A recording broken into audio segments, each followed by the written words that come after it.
Bienvenidos a Resurrección, a nuestro programa de Verdad o Tradición.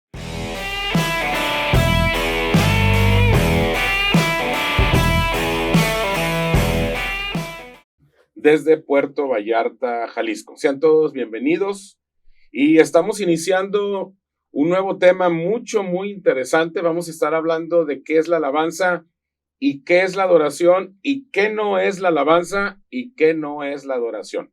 Y para este programa es un privilegio para mí tener a alguien que quiero muchísimo, que estimo muchísimo y que tengo muchísimos años de conocerlo y él de conocerme, un gran amigo y un gran compañero en el ministerio, mi amigo y pastor Brian Henderson, que nos acompaña este día. Hola, ¿qué tal? Muchas gracias. Gracias, Ernesto, por permitirme estar aquí compartiendo este espacio contigo y con todos los, ahora sí que videovidentes. Y es algo muy interesante cómo los conceptos de alabanza y adoración tienen que cambiarse en nuestro ser. Gracias. Y Brian lo invité porque no solamente él es pastor, también él es un ministro de la palabra de Dios a través de la música. Él dirige también la alabanza. Y bueno, Paulo nos está acompañando también. Él también es un hombre que es músico, que también ha dirigido por muchos años también la palabra de Dios a través de la música, así le vamos a decir ahora. Así le vamos a decir ahora, otra de mis facetas. Y bueno, vamos a estar viendo, y también un gran amigo también de muchísimos años, así que es un programa de lujo. Hoy nos están acompañando ustedes, porque este tema, pues ustedes tienen mucha experiencia en el área de la música, en el área de la teoría, en el área de la historia, de la teología, y vamos a estar hablando de la alabanza y la adoración. Y vamos a empezar con un versículo que va a ser nuestro versículo de todos estos programas. No sé cuántos programas nos vamos a llevar, a lo mejor 4, 5 o 6. Lo importante es desmenuzar todo esto, analizar todo esto, y también vamos a estar analizando algunas canciones de las que se usan en las iglesias evangélicas, las más conocidas, y vamos a estar analizando las dos verdades, la verdad pasada, que es la verdad del Antiguo Testamento, y la verdad presente, que es la del Nuevo Testamento, en cuanto a las formas de las letras, ¿no? Porque se ha mezclado, ¿no? Se ha mezclado esa parte del Antiguo Testamento con el Nuevo, se ha mezclado y se ha llevado al ámbito de la música, ¿no? Sí, vamos a empezar con un versículo de los Evangelios. Juan, capítulo 4, verso 23, dice: mas la hora viene, y ahora es, cuando los verdaderos adoradores adorarán al Padre en espíritu y en verdad, porque también el Padre tales adoradores busca que le adoren. Entonces vamos a estar estos programas desmenuzando qué es ser un verdadero adorador, qué es adorar en espíritu y en verdad, y por qué el Padre busca ese tipo de adoradores, ¿sale? Entonces, vamos a empezar, pues desde el Génesis, desde el inicio de todas las cosas, muchos ejemplos de adoración, con personajes muy del Génesis, como Noé, Abraham, Isaac y Jacob. Ellos tuvieron sus momentos, sus etapas, sus cultos, por así decirle, de adoración.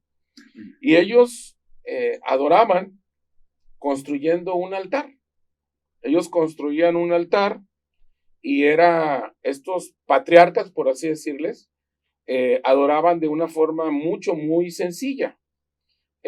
No tenían un sistema o un ritual, carecían de eso, de un ritual como tal, y la atención de su adoración se centraba en el Señor, en Dios. Ahí se centraba, se enfocaban a eso, No había un lugar específico, simplemente donde Dios les decía o donde Dios les daba indicaciones aquí levanta un altar. Ellos pues levantaban un altar ahí y de una manera muy sencilla, muy básica, con que hubiera un lugar, con eso era más que suficiente para adorar a Dios. Tienen una forma, tienen alguna estructura, no tenían de alguna manera ellos una indicación pues de parte de Dios, ¿no? A ver, Brian. Bueno, personalmente yo creo que desde el mero principio, aún antes de los patriarcas, ahora sí que los hijos de Adán y Eva, con Caín y Abel, es donde existe ya algo establecido, puesto que los dos quisieron ofrecer un sacrificio, un holocausto. Y dice la Biblia en Génesis que el holocausto o la ofrenda de parte de Abel, esa fue acepta delante de Dios y la de Caín no fue. Entonces, obviamente tuvo que haber algo, ¿sí? Una estructura, una manera de hacer las cosas en donde Caín no siguió esto, Abel sí. Y pues podemos irnos ahora sí que a los elementos proféticos de parte de esta manera de hacer las cosas, puesto que Abel ofreció ahora sí que un cordero y fue acepto delante de Dios, y Caín ofreció frutos de la tierra, los cuales en ese momento Dios no lo vio con agrado y como consecuencia tuvimos el primer asesinato aquí en este planeta Tierra, ¿no? Uh-huh. Entonces, sí hay estructuras, sí hay maneras, pero debemos entender y ver de acuerdo a la verdad presente de Dios, cuáles son.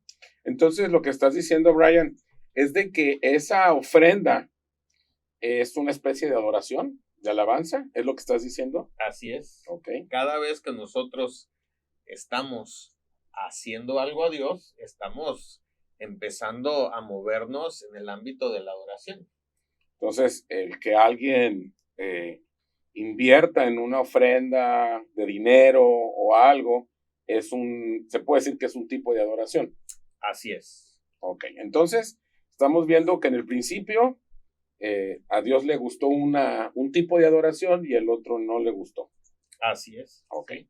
Y de ahí en más, Brian, ¿qué otros personajes se te ocurren de personas que tenían algún tipo de adoración sencilla? Porque todo, ya que entremos a lo que es Moisés, que ya vamos a entrar, pues ya vemos que ya las formas cambiaron y ya cambia todo a algo mucho más complicado, ¿no? Pero en esos tiempos, en el Génesis, ¿qué más pudiéramos abonar a esto? Bueno, en el Génesis tenemos diferentes personajes que aparecen, como ya bien mencionaste, a Noé o incluso a Matusalén, ¿no? Que fue la persona más longeva. Uh-huh. Y pues ahora sí que Dios no quiso que Matusalén viera la muerte. Y será por algo, ¿no? Algo tuvo que hacer bien. Okay. Sí, y entonces, pues este hombre también dice que caminó con Dios y no vio la muerte. También tenemos a Job. Job es que también integrante. Es de los más antiguos, ¿no? Dicen que pues fue de las primeras culturas o sociedades, ¿no? Así es. En teoría, pues ahora sí que poquito tiempo después de Abraham, pues ahora sí que fue antes de que yo estuviera ahí, ¿no? Bueno, entonces estamos viendo personajes que tenían una relación, una intimidad con Dios y que de alguna manera ellos ofrendaban y esa ofrenda era un tipo de adoración. Que no necesariamente tenía que ver la implicación de instrumentos musicales, ¿no? Porque lo que está mencionando Brian no menciona que se hicieran con instrumentos musicales. Era de otra manera, de otra forma, ¿no? algo que considero sumamente interesante. Pensemos en la vida de Jesús aquí en esta tierra. ¿Cuántas veces en los evangelios se menciona que Jesús se ayudó de algún instrumento musical en su ministerio? No como tal, pero sí de los salmos, ¿no? Que sí los recitaban los salmos. Sí eran una forma de expresión también, ¿no? Cantó Cantaban, una ¿no? vez antes, está registrado que cantó el himno antes de ir al huerto de Getsemaní. Es correcto. Pero en ningún momento vemos que se apoyó de algún instrumento musical. Una guitarrita, un No, pandero. Guitarra, No existían todavía No, ¿cómo no? las liras y la guitarra no. Bueno, como las cuerdas. tal, no. Instrumentos de De cuerdas. instrumentos de cuerda. Arpas, violines. Ahora, no digo que no se puedan usar, pero Jesús mismo no basó No se apoyó. ni alabanza, ni adoración en música. Bueno, ya nos fuimos hasta Jesús. Vámonos primero a terminar con los primeros patriarcas. Así que tanto, pues ahora sí que Caín y Abel en ese momento no tenían instrumentos musicales más que a lo mejor 2 palos y una piedra, ¿no? Correcto. Entonces, no había un lugar específico, simplemente por indicaciones de Dios o porque ellos querían levantaban un altar en cierto lugar y tan. No habla de instrumentos musicales, simplemente ellos a través de su actuar estaban adorando. Exacto. Ok. Muy bien, vamos a entrar ahora donde se empiezan pudiéramos decir, a complicar las cosas o a hacerse más a detalle, por decir algo, ¿no? Entramos con Moisés y aquí ya la historia cambia, ¿no? Dios le dio instrucciones a Moisés de cómo debían de adorar, bajo instrucciones diferentes de cómo adoraron los patriarcas. En esta etapa ya se habla de sacrificios específicos y un altar construido con un plano específico rico en simbolismos, ¿sale? No nos vamos a poner a leer todos los capítulos y construirás y medirá y tendrá todo eso. Simplemente sabemos que era algo muy específico y que era algo muy rico en simbolismos. Sí, de hecho había instrucciones acerca de cómo hacer los instrumentos musicales. Okay.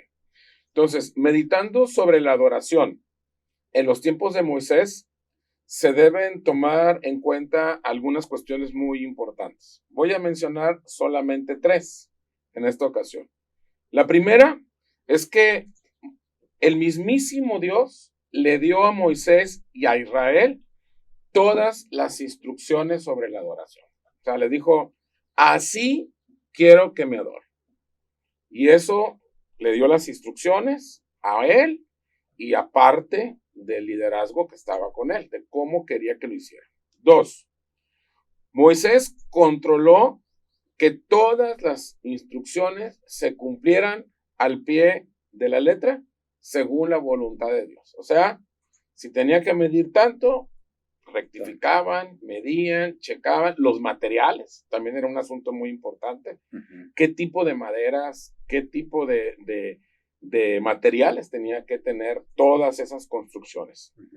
Y 3, las reglas y prácticas fueron dadas cuidadosamente por Dios. O sea, no solamente la construcción, sino las reglas de cómo tenían que ir vestidos, cómo tenían que entrar a ese lugar, cómo se dividía un lugar del otro. Entonces son una serie de reglas que no vamos a tocar así a profundidad, pero sí me gustaría darles a ustedes un poquito de tiempo para que nos dijeran algunas 2, 3 detalles así para que las personas que nos están escuchando y viendo pudieran recordar algunos conceptos, ¿no? De cómo eran todas estas construcciones. Por ejemplo, lo que yo me recuerdo era que había una tribu nada más que se dedicaban a eso, que eran los levitas.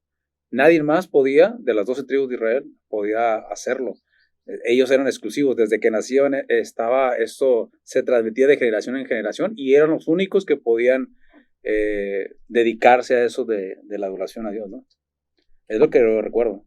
Sí, eran escogidos los integrantes de la tribu de Leví, la nación de Israel básicamente estaba compuesta por así que 12 tribus, pero habían excepciones. Por ejemplo, el rey David, él, estrictamente hablando, no era un levita, porque era de la tribu de Judá.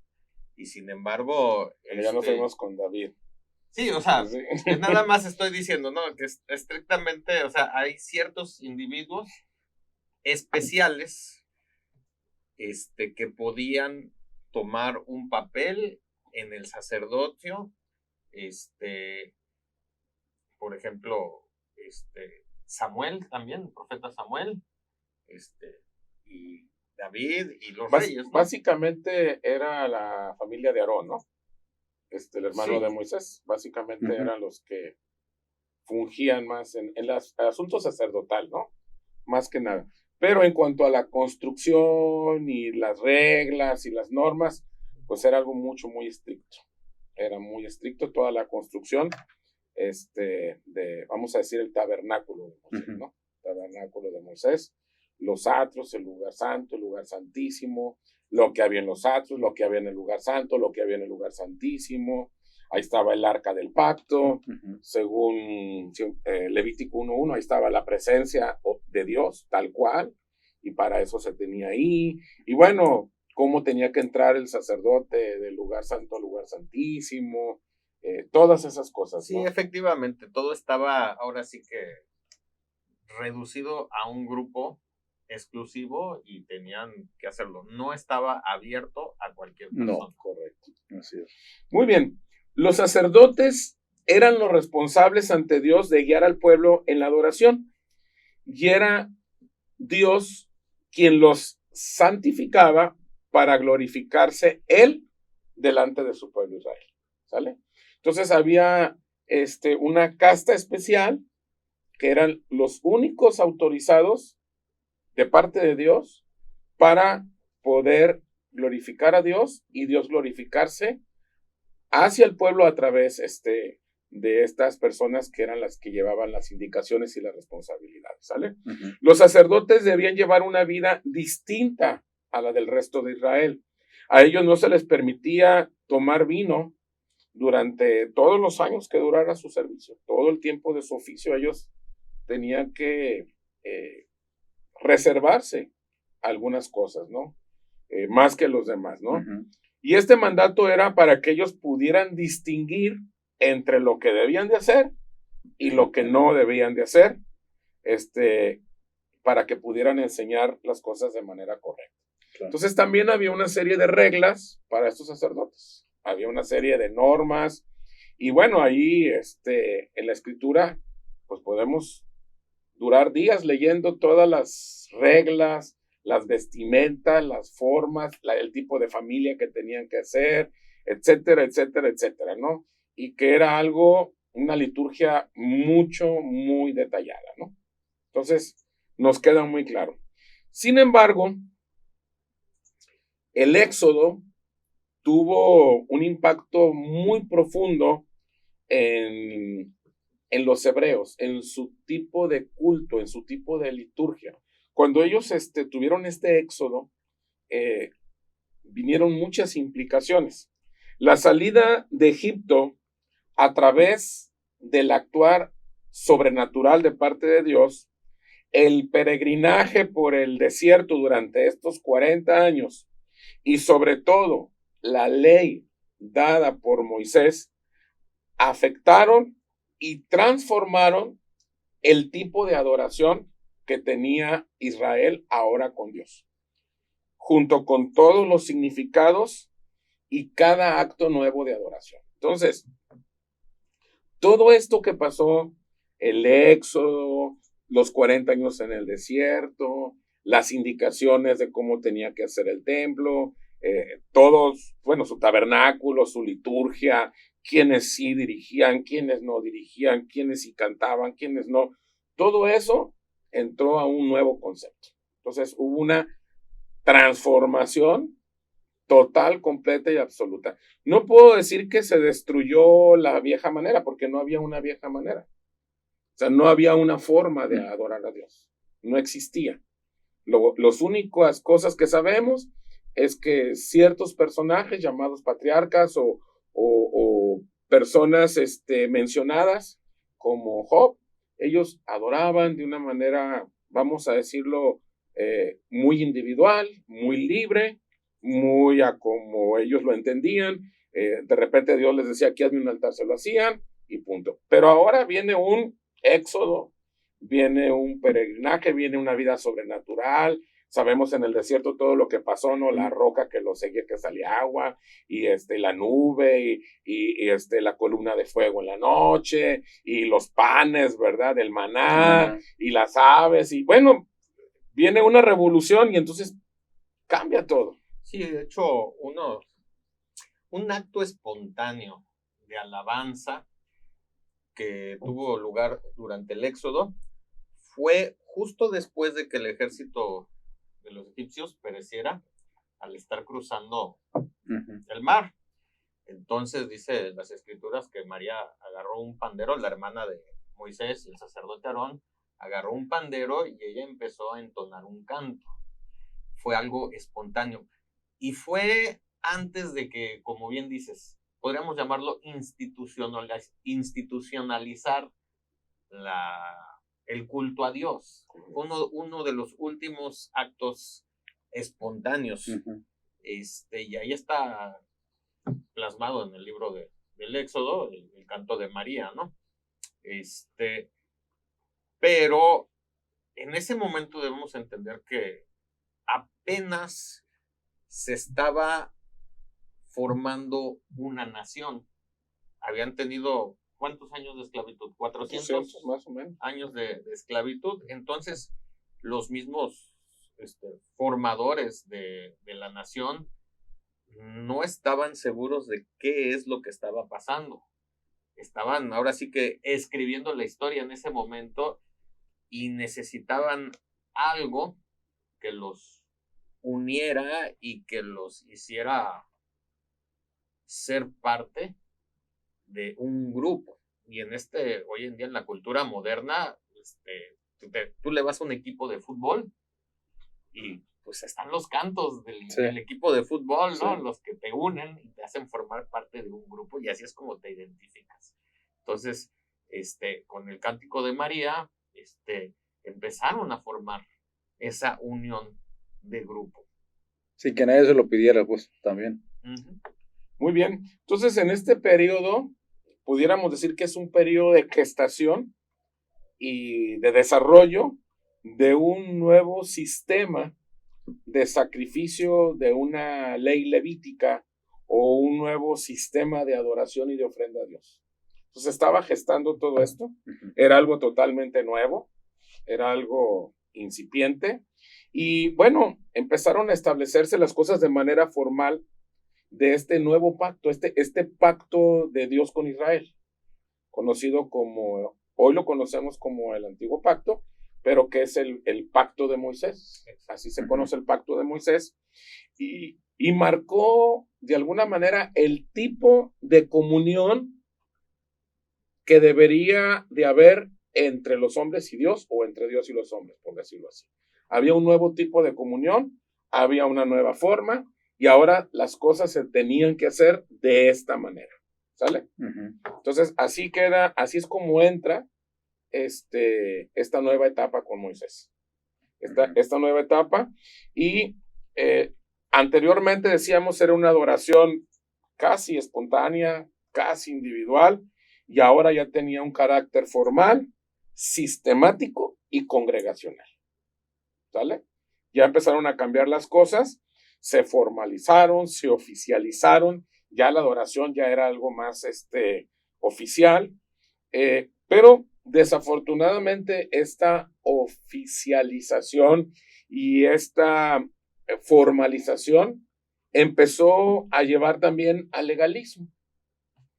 Empezaron a llevar al legalismo, o sea, el legalismo era la observancia y la falta de autenticidad en la verdadera adoración. O sea, se tiene que hacer así y así es. Y empezaron a caer en el legalismo. Y si no lo haces así, estás mal. Sí, se fijaban más en las formas que en el objeto. O sea, ¿por qué lo hago? No me interesa saber por qué lo hago, sino cómo lo haces. Y si lo haces bien, está bien. Y si no lo haces bien, no me interesa por qué lo tienes que hacer de esta otra manera, puesto que no es lo que hemos establecido y acordado. Se perdió la finalidad del propósito que Dios les estaba dando, ¿no? Algo que me acuerdo ahorita, Ernesto, ahorita que estás diciendo de que se institucionalizó, es que también se les da una paga. Ellos reciben una paga, o sea, porque se dedicaban exclusivamente a eso. Bueno, ellos sí, tenían una paga, pero era un sistema tributario. Ajá. Acuérdense, en el diezmo es un sistema tributario. Y vivían de eso. Y de eso vivían, así exactamente. Bueno, entonces, aquí entramos a otro conflicto, el conflicto de la idolatría. Aquí, la idolatría, cuando se institucionaliza todo esto, se formaliza, caen en el legalismo y también caen en la idolatría, que fue algo con lo que tuvieron que estar luchando desde temprano. Sí, sí. O sea, todavía estaban iniciando el éxodo y ya estaban adorando ahí a la imagen que hicieron con todos los recursos de oro que traían a la mano, ¿verdad? De hecho, fue cuando a Moisés estaba recibiendo de parte de Dios mismo los mandamientos y Dios le dijo, ¿sabes qué?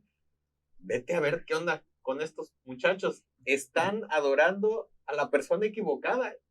Y ahí fue cuando terminó el tiempo de comunión de Moisés con Dios en el monte, porque se escuchaban yo los clamores de que Aarón se desesperó y dijo, pues hagamos algo porque si no se me van a salir del huacal. Ajá. Los israelitas. Sí, porque todavía no se formalizaba, todavía estaba en gestación y estos cuates ya se habían desviado. Sí. ¿Ya? Todavía apenas habían cruzado el mar, apenas estaban queriendo entrar a la tierra y estos cuates ya estaban totalmente mareados por el poder, ¿no? Uh-huh. Ya somos libres, ahora sí, hagamos lo que los otros pueblos, ¿no? Y bueno, cualquier similitud con la vida real es pura coincidencia, ¿verdad? Pues sí, es que demuestra, ¿no? Nuestra necesidad de querer adorar o servir algo, porque Dios cuando nos creó con un propósito, con una necesidad de adorar. Así es. Y en ese momento, sacerdote Aarón, se estaba desesperando porque Moisés no aparecía, pensaban que estaba muerto, y dijo, ¿sabes qué? Hagamos algo porque está empezando a ponerse inquieto el pueblo y algo que tengan que adorar y que nosotros digamos, ay, esta fue la persona o el individuo o la vaca o el becerro que lo sacó de Egipto para que tengamos una unión. Y estábamos viendo ahí claramente de la necesidad que todos hoy en día tenemos de adorar. Correcto. Bueno, quiero continuar con otros conceptos que tienen que ver con todo esto, ¿no? El sistema de sacrificios, ya que fueron formalizados, institucionalizados, implicaban ciertas ideas detrás de esos ritos tan elaborados. ¿Cuáles eran esas ideas? Básicamente, la salvación y el perdón eran dos de las principales ideas que estaban íntimamente ligadas al sistema de sacrificios. O sea, todos los sacrificios, todos los ritos, tenían un trasfondo, tenían una idea. Y estas ideas básicamente eran esos, ¿no? Lo que es la salvación y el perdón. El adorador buscaba principalmente esas dos cosas, la salvación y el perdón de parte de Dios. Entonces, la intención de los ritos era, de alguna manera, volver a establecer una comunión con Dios, porque ellos sabían que esa comunión se había roto por el pecado del hombre allá en el Edén. Entonces, de alguna manera, había que reconciliarse. ¿Y qué formas eran? Pues a través de los ritos. a través de todos estos sacrificios que eran adoración a Dios y que buscaban dos cosas: salvarse y que Dios los perdonara, básicamente. Pues todos los ritos de alguna manera tenían que ver con, toda la simbología tenía que ver con estas dos grandes ideas. Entonces, otro concepto que también estaba metido en estos rituales era el concepto de la santidad. La santidad estaba presente en este tipo de ofrendas, de adoración, de sacrificios ofrecidos a Dios. Y como Dios es santo, entonces entendía que demandaba el mismo tipo de santidad a su pueblo. Es decir, que se apartaran de los demás y se consagraran al servicio exclusivo para él. Entonces, había de esas tribus, había una tribu que era la que se apartaba, se santificaba única y exclusivamente para servirlo a él. Todos los demás pues, estaban en cosas de guerra, de ganado, de otras cosas, sembrar, agricultura, lo que sea, pero había una tribu que tenía que ver ya con el concepto de santidad. Entonces, dentro del pueblo, si había una parte del pueblo que estaba exclusivamente enfocada al servicio de él, eso hacía que todo el pueblo se sintiera de alguna manera santificado también, porque de entre de ellos había quienes se dedicaban a eso, que es un concepto que prevalece ahorita en la iglesia evangélica. Sí, y bueno, me gustaría que opinaran sobre ese concepto que nos lleva a que digamos que los levitas cristianos y que están apartados, el pastor, o no pueden hacer otra cosa que no sea predicar o cantar alabanzas o estar orando, estar evangelizando, etcétera, ¿no? Pues algo que obviamente se usaba mucho en el Antiguo Testamento y se ha traído desafortunadamente a la práctica hoy en día, es un sistema, ahora sí que, de clases, y el concepto de los levitas, tanto en el Antiguo Testamento como desafortunadamente hoy en día, era un grupo de élite que no cualquiera podía ser integrante o miembro de, o sea, salvo en contadas y muy escasas excepciones. Entonces, hoy en día la iglesia evangélica pues ha traído este concepto a estos tiempos en donde se piensa que aquellas personas que ejercen su ministerio, vamos a decirlo como dicen ahora, de tiempo completo. O sea, que sean exclusivos. Sí, son un grupo de élite. Y en algunos lugares hasta casi, pues no, o sea, caminan en nubes, ¿no? En nubecitas, ¿no? Intocables, casi. Y desafortunadamente, estamos entrando en tiempos donde se excluyen a las personas. O sea, el concepto que se está viviendo hoy en la iglesia evangélica en términos generales está basado en esto. Exactamente. O sea, en traer una costumbre del pasado pensando que es lo que se necesita hacer hoy, revivir el pasado. Okay.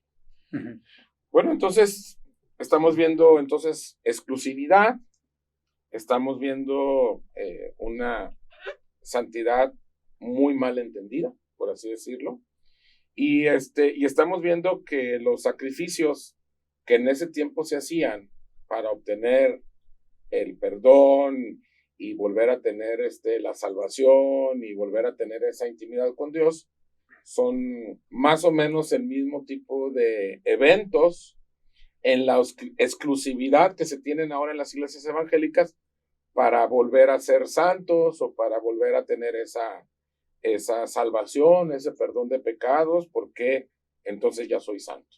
Entonces ya tengo cierto límite y entonces Dios me oye y entonces todo lo que le pido me lo da y entonces las personas vienen a la iglesia para que me escuchen y vean lo santo y lo bueno y lo bien conectado y la gran intimidad que tengo con Dios, porque yo no me dedico a las cosas del mundo, yo soy exclusivo únicamente para las cosas de Dios. Términos generales. Términos generales, sí. Y una de las cosas que también, lo que está diciendo Brian, dentro de esta exclusividad está el que no pueden dedicarse estos músicos a tocar otro tipo de música que no sea en ese formato. O sea, porque eso lo ven hasta mal, porque eso no es de Dios. Tiene que dedicarse solamente, como en el Antiguo Pacto, exclusivamente a hacer música para Dios y no hacerla para otra cosa que no sea propiamente para Dios, ¿no? Muy bien.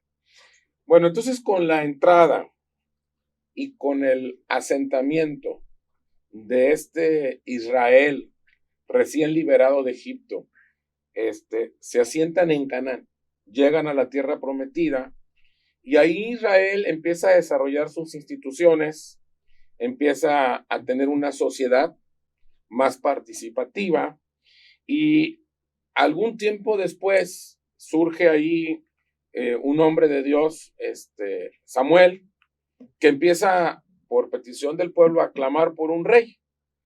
Y de esa manera se acaba el gobierno de los jueces, porque eran gobernados por jueces. Ahí tenemos en la Biblia el libro de los jueces, y ahí podemos entenderlo. Empiezan a decir, no, ya no queremos jueces. Ahora lo que queremos es como los demás pueblos, un rey. Y entonces este hombre Samuel clama por un rey. Se acaba la época de los jueces y viene la época de los reyes. Y entramos a la época de los reyes y estos reyes centralizaron el gobierno y empezaron a darle una forma diferente a la vida social, cultural y religiosa de Israel. O sea, estos reyes cambiaron muchas de las cosas que se hacían con los jueces. ¿Me explico? Uh-huh. Y entonces empezaron a hacer otra cultura. El sistema de sacrificios siguió siendo la base de su adoración. O sea, eso no lo movieron. Dijeron, el sistema tal cual lo practicaron, lo instituyeron en la época de Moisés, así se queda, pero a este tipo de sacrificios se le empezó a agregar un perfeccionamiento de la música, del canto, de la danza y los salmos como expresiones de religiosidad del pueblo israelita. Entonces viene la época de los reyes y bueno, sabemos que el principal rey que trae toda esta cultura de salmos, de más instrumentos, danzas, etcétera, pues es el rey David. ¿Correcto? Así es. Sí, porque Saúl no lo hizo. Saúl no hizo lo que hizo David, ¿no? No, claro que no. Entonces, todas estas manifestaciones de las que estamos hablando en la época de los reyes maduraron.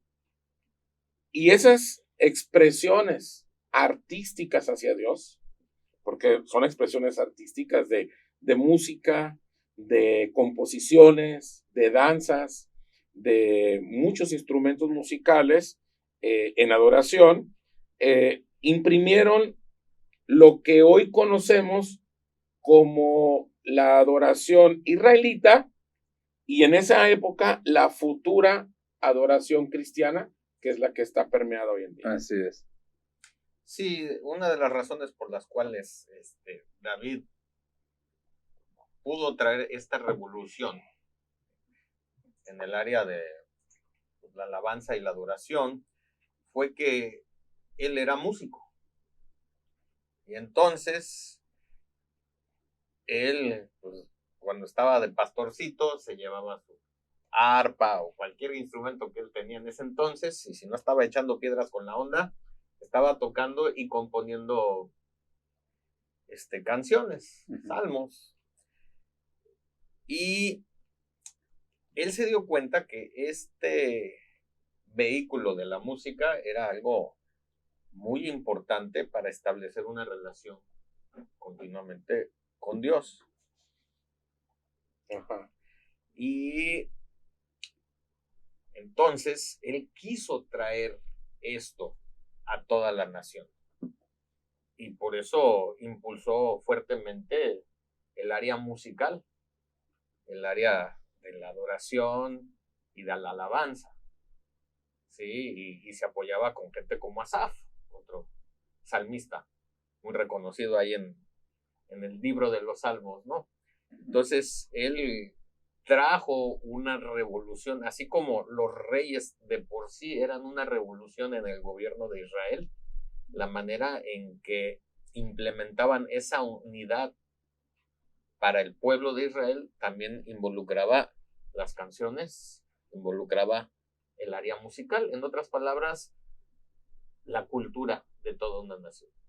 Sí, fíjense que esta adoración trajo un sello muy especial como manifestación nacional de los israelitas, no solamente dándoles una identidad a ellos, sino ante los demás reinos, ellos tenían su propia identidad en el área de la música. De hecho, esa identidad dura hasta el día de hoy. Tú escuchas algunas melodías e inmediatamente te teletransportas y dices, esto suena de la cultura judía o es un cántico hebreo, o sea, unas escalas musicales que ellos estaban manejando, propias, así como tú escuchas música china, o sea, tú dices, esto suena chino, ¿por qué? Porque manejaban unas escalas. Es correcto. De igual manera, en el ámbito hebreo, se empezaron a manejar ciertas escalas musicales que les dio una identidad que sigue presente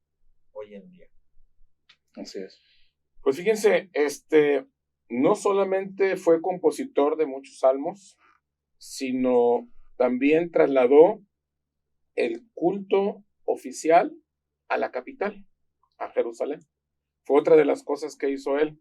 Organizó a los levitas, a los músicos, a los coros, y dijo, ¿saben qué? Esto se viene a Jerusalén y aquí lo vamos a establecer. Entonces, hizo de Jerusalén, pues, no solamente la capital del ejército, de las decisiones, sino la capital de todo un sistema religioso donde la música, la adoración, los coros, los instrumentos y todas estas cosas fueron de una manera muy notoria hiperdesarrollados. Una pregunta, doctor, ¿a ti qué te gustan estas cosas políticas? A ver, ¿por qué crees que un gobierno, porque lo que hizo básicamente David fue centralizar en Jerusalén el poder político, el poder religioso, la cultura? ¿Por qué crees que gobiernos quieren centralizar en un lugar todos estos cotos de poder? Pues porque generalmente quienes están en el poder o quienes están en la cúspide de la toma de decisiones, de alguna manera quieren seguir ellos permanentemente en esa posición. Y no pueden tener muchas de estos cotos de poder lejos, porque ellos de alguna manera quieren tener cierto tipo de control. Nuestro caso en México, en la capital, en la Ciudad de México, pues están centralizados básicamente todo el poder de esta nación. El poder político, el poder económico, el poder cultural, ahí está. Religioso, ahí está. ¿Por qué? Porque como está todo concentrado, pues es más fácil de alguna manera ponerse de acuerdo y controlarlo, y de ahí esparcir las líneas o las políticas que va a regir a cada una de estas cosas, ¿no? Entonces, eso fue lo que hizo David. Dijo, aquí voy a concentrar todo y de aquí va a salir todo para la nación. Y es lo que está pasando en México. Entonces, trasladándolo a la educación, también, la Universidad Nacional Autónoma de México. Y la SEP también. La Secretaría de Educación Pública, o sea, ¿me explico? Sí. Los hospitales, todo eso, los pilares de una nación, esos pilares culturales están concentrados. Entonces, trasladándolo a la iglesia moderna hoy en día, porque muchas iglesias o está de moda, la frase, o estuvo de moda hace unos años, que dice, restaurarás el tabernáculo caído de David, ¿no? Y ellos siempre se van inmediatamente a la música y a las canciones. Ese tema es muy bueno y lo vamos a ver en el próximo programa porque ya se nos acabó el tiempo. Ya nos hicieron señas. Pero así empezamos, ¿qué les parece? Sí, el próximo programa, si nada quieres... más déjame terminar el punto, ¿no? A ver. De que las personas, o sea, en las iglesias también quieren centralizar todo en la alabanza y toda la adoración en solamente unos cuantos. Y ya con eso me callo. Y como bien dices... No, es que ese es el punto del programa, que nos va a llevar varios. Ajá. Vamos a ver qué tiene que ver con la restauración del tabernáculo de David. Claro que sí, que es un asunto de alabanza y adoración. Claro que sí. Bueno, pues nos despedimos. Muy bien. Despídense, por favor. A ver, Pablo. No, pues un gusto fuerte. Que te un gusto compartir con todos ustedes y no se pierdan el siguiente programa, va a estar muy bueno. Si estuvo polémico el otro va a estar muy bueno. Bueno, pues ahora sí que no se pierdan el próximo programa. Ya nos dio un poquito el indicio el doctor del tabernáculo de David y pues a ver de qué se trata eso. Muchas gracias. Muy bien, pues un privilegio estar aquí. Un programa y un tema muy importante, muy interesante. Amigos, estamos en contacto, nos vemos en el próximo programa, se va a poner muy bueno y vamos a explicar qué es la alabanza, qué es la adoración y qué no es la alabanza y qué no es la adoración. Hasta la próxima.